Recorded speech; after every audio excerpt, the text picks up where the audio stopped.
Eu votei na Marielle, então eu já acompanhava a carreira dela política, mas a minha trajetória acadêmica, intelectual, começa a partir do que aconteceu com ela. O quanto pensar nessa memória é pensar também de não pensar só no ato da morte, mas todo o legado que a Marielle deixa a partir disso, né?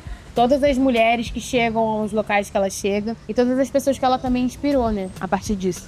Eu acho que quando a gente pensa no nosso cotidiano, na memória dela, né, é muito bom que a gente tenha uma foto dela sorrindo. São fotos dela sorrindo, são grafites dela expressando felicidade, expressando vivacidade, principalmente. Se a memória é viva, né, e a gente acredita muito em princípios de ancestralidade ou da memória do passado, pra mim é esse o princípio que a gente tem que manter. Eu acho que as pessoas tendem muito a associar memória ao luto. Pra mim, a memória de vida é acompanhar o processo político dela, é acompanhar a inspiração que ela criava no cotidiano, na ascensão dela política, no que ela planejava, no que ela desenvolvia. Eu acho que o que aconteceu com a Marielle foi um grande início, assim, do choque das pessoas conseguirem ver de forma palpável que a violência política atinge mulheres negras, principalmente no âmbito político. E aí, político, eu digo político partidário, quando elas estão lá vinculadas a uma questão aí de se eleger, mas também no âmbito político territorial. E quando a gente pensa principalmente nesse processo que política é disputa, né? Que quando a gente entra pro campo da política, a gente está tentando inverter a ordem natural das coisas ou como historicamente as coisas se dão, diversos tipos de violência são permeados. Então, quando você coloca essas mulheres no holofote, né, principalmente no holofote do inimigo, ao mesmo tempo que elas são inspirações pra gente, elas lembram cotidianamente dos riscos que nós corremos. Então é uma relação extremamente dual. O que aconteceu com a Marielle, eu acho que isso é simbólico, porque aconteceram com várias outras mulheres que foram ameaçadas. Mulheres negras como a Renata Souza, a Beni Brioli, por aí vai, se a gente for pegar exemplos do que aconteceu, por exemplo, no âmbito do Rio de Janeiro, mas no âmbito nacional. Mulheres quilombolas, mulheres indígenas. Então,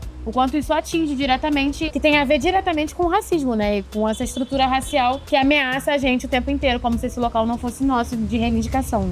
A gente acompanha tudo em tempo real. A gente acompanhou em tempo real o que aconteceu com a Tainá de Paula. A gente acompanha esses processos, a gente acompanha ao mesmo tempo essa felicidade de ter a Beni Brioli falando sobre religiões de matriz africana no seu cotidiano político. E ao mesmo tempo a gente vê a represália. Isso está acontecendo num campo onde a gente enxerga. Como se dá fora desse eixo midiático? Como se dá para essas lideranças, principalmente mais velhas, territoriais? O que acontece com elas? Como elas sobrevivem até hoje? Como elas se mantêm enquanto referência até hoje? Pensando a Erika Hilton e pensando em não ser interrompida, que era uma coisa que a Marielle falou, a Erika Hilton é uma pessoa de oratória.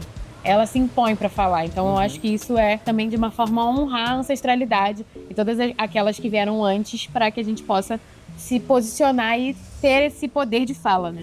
Eu lembro principalmente do caso da Erika Malunguinho, que passou por uma trajetória justamente por querer trazer não somente o fato de ser uma mulher trans preta nos espaços, mas também uma mulher de axé. E como a sua postura estética, a sua postura cotidiana, criaram um processo terrível para ela dentro da política. Não por ela defender o que ela defendia, mas como as outras pessoas criavam um ambiente hostil. O que essas pessoas inspiram pra gente é a nossa imposição cotidiana frente às adversidades. Isso é histórico no Brasil, quando a gente pensa, sei lá, Lélia Gonzalez lá atrás, até hoje, a gente tem várias mulheres que inspiraram.